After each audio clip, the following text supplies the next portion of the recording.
Friends, உருண்டை குழம்பு எப்படி வைக்கிறதுன்னு பார்க்கலாம். இதுக்கு வந்து கடலைப்பருப்பு, கொஞ்சம் துவரப்பருப்பையும் ஒரு 3 மணி நேரம் ஊற வச்சுக்கோங்க. ஊற வச்சுட்டு தண்ணி இல்லாமல் அதை எடுத்து போட்டுக்கோங்க.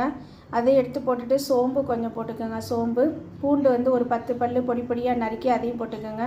உப்பு கொஞ்சம் போட்டுக்கோங்க. மிளகாத்தூள் போட்டுக்கோங்க. இது எல்லாத்தையும் இப்போ நம்ம மிக்சியில் அரைக்கலாம். தண்ணி ஊற்றாமல் ட்ரையாக அரைக்கணும். கொரப்பாக அரைச்சி இதே மாதிரி பால்ஸ் பிடிச்சி நம்ம இட்லி தட்டில் வச்சு வேக வச்சுக்கோங்க. வெந்தயம் போட்டுக்கோங்க. கருவேப்பிலை போட்டுக்கோங்க.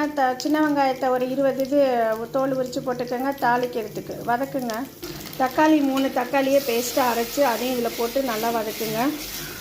தக்காளி வதங்கிடுச்சு. வதங்கினதுக்கப்புறம் புளி தண்ணியை வந்து மிக்ஸ் பண்ணி வச்சுக்கோங்க. புளி தண்ணி, இதில் 5 ஸ்பூன் மல்லித்தூள், 1.5 ஸ்பூன் வந்து மிளகாய்த்தூள் போட்டு இதை எல்லாத்தையும் கலந்து இதில் சேர்த்துருங்க.